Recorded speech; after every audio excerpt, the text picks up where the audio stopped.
معزز خواتین و حضرات، رب کائنات کی یہ سنت ہے کہ جب بھی اللہ کے بندے ایک خاص حد سے آگے بڑھنے کی کوشش کرتے ہیں، اللہ تعالیٰ ان کی باغیں کھینچ لیتے ہیں اور اس کے دو نتیجے نکلتے ہیں۔ کچھ بندے ضرورت سے زیادہ باغی ہو جاتے ہیں اور کچھ بندے اللہ کے قریب ہو جاتے ہیں۔ میں نے یہ چند جملے آپ کی خدمت میں کیوں پیش کیے؟ اس وقت وطن عزیز پاکستان سمیت ساری دنیا ایک وبا کی لپیٹ میں ہے۔ اس حوالے سے بطور مسلمان ہماری ذمہ داری کیا ہے، اس پر ہم نے کچھ گفتگو کی تھی پچھلے جمعے۔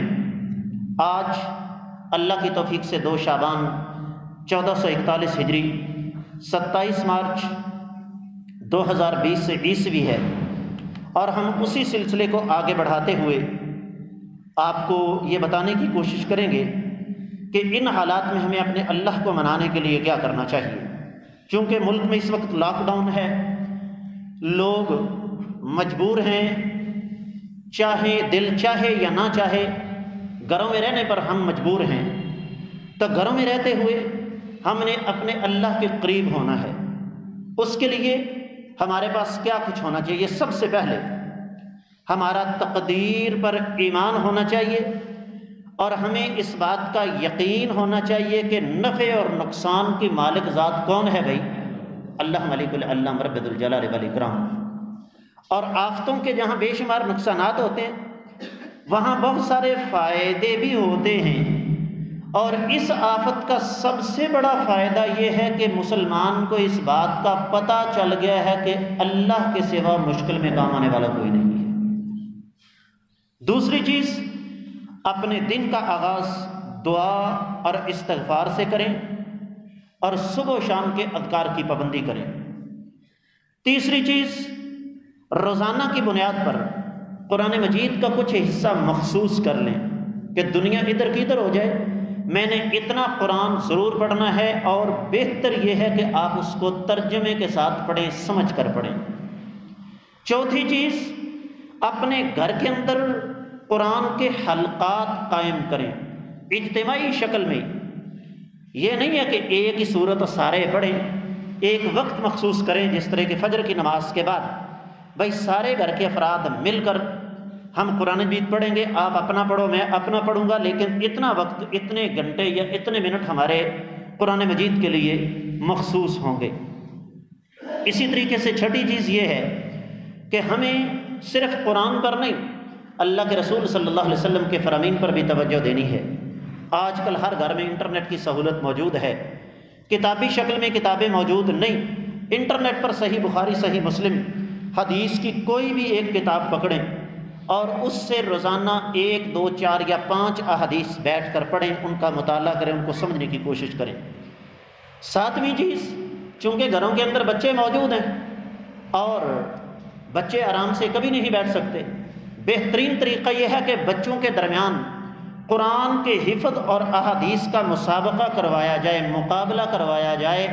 ایک حدیث سنائی، کہا جی کل اس حدیث کے بارے میں ہم سوالات کریں گے، اس سے بچوں کی مصروفیت بھی کام آ جائے گی اور بچے جو ہیں وہ دین کی طرف راغب بھی ہوں گے۔ اسی طریقے سے جو سب سے اہم بات ہے کہ پہلے کہا جاتا جی ہمارے پاس وقت نہیں ہے، رب کائنات نے بے تحاشا وقت دے دیا۔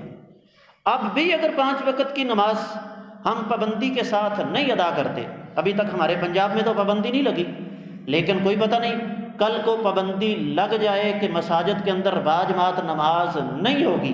اپنے گھروں میں نماز کی پابندی کریں، بہترین موقع اللہ نے دیا، گھر کے سارے افراد گھر کی نماز کی پابندی کریں۔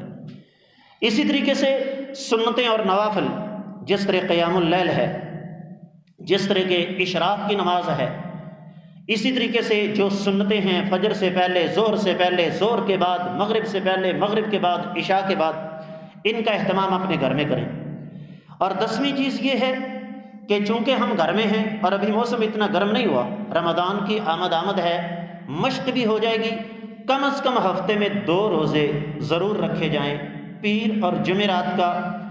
اور پھر اسی طریقے سے کچھ وقت مخصوص کریں کہ میں نے فارغ بیٹھ کر صرف اللہ کے سامنے توبہ استغفار پڑھنی ہے، استغفر اللہ رب اغفر لی وتب علیہ، یہ الفاظ کہتے ہوئے کچھ نہیں بگڑتا۔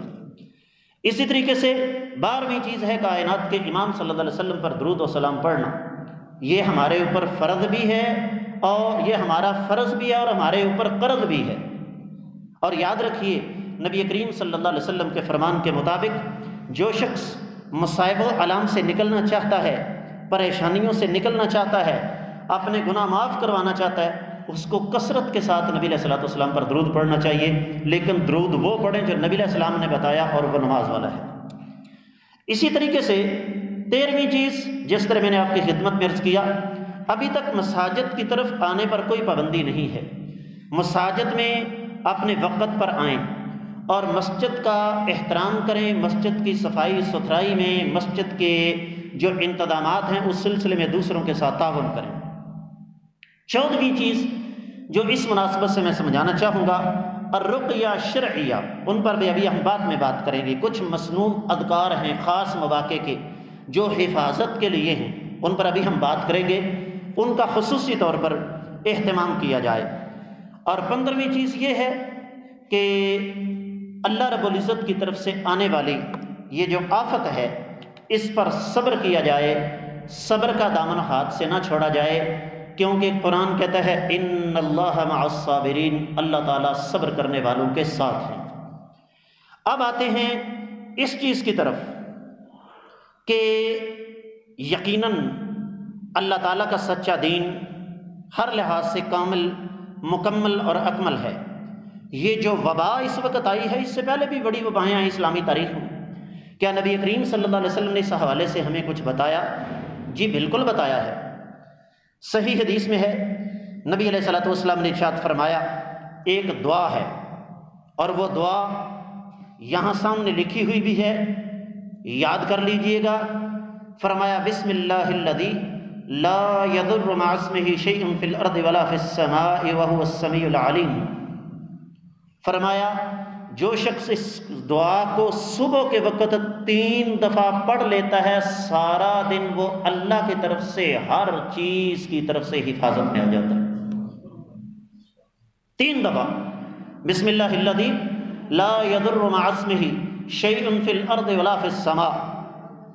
تو اسی طریقے سے یہ دعا روزانہ فجر کی نماز کے بعد صبح کے وقت 3 دفعہ آپ نے یہ ضرور پڑھنی ہے، اور یہ حدیث سنن ابی داؤد، سنن ترمذی وغیرہ میں موجود ہے۔ اور اسی طریقے سے اس کو صرف صبح کے وقت بھی نہیں پڑھنا، اس کو شام کے وقت بھی پڑھنا ہے۔ اسی طرح صحیح مسلم میں حدیث آتی ہے، سیدنا ابو ہریرہ رضی اللہ تعالی عنہ راوی ہیں، ایک آدمی نبی علیہ السلام کے پاس آیا، فرماتے ہیں کہ اے اللہ کے رسول صلی اللہ علیہ وسلم، مجھے خطرہ ہے، راستہ یا کام میرا اس قسم کا ہے کہ مجھے یہ چیزیں ڈنگ مار سکتی ہیں، سانپ اور بچھو وغیرہ۔ فرمایا صبح و شام کے وقت پڑھ لیا کرو، کیا اعوذ بکلمات اللہ التامات من شر ما خلق، اعوذ بکلمات اللہ التامات من شر ما خلق۔ صحیح مسلم میں 2709 حدیث ہے۔ فرمایا اگر یہ الفاظ تم ادا کر لو گے، فرمایا تجھے کائنات کی کوئی بھی زہریلی چیز نقصان نہیں پہنچا سکے گی۔ یہ کرونا وائرس تو ایک زہریلی چیز ہے نا۔ اسی طریقے سے میں چونکہ بات کو لمبا نہیں کرنا چاہتا، اللہ کے رسول صلی اللہ علیہ وسلم نے ارشاد فرمایا کہ کوئی بھی مسلمان اگر صبح اور شام کے وقت آخری تینوں قل 3 دفعہ پڑھ لے، کتنی دفعہ؟ کون سی چیز؟ قل هو اللہ احد، قل اعوذ برب الفلق اور قل اعوذ برب الناس۔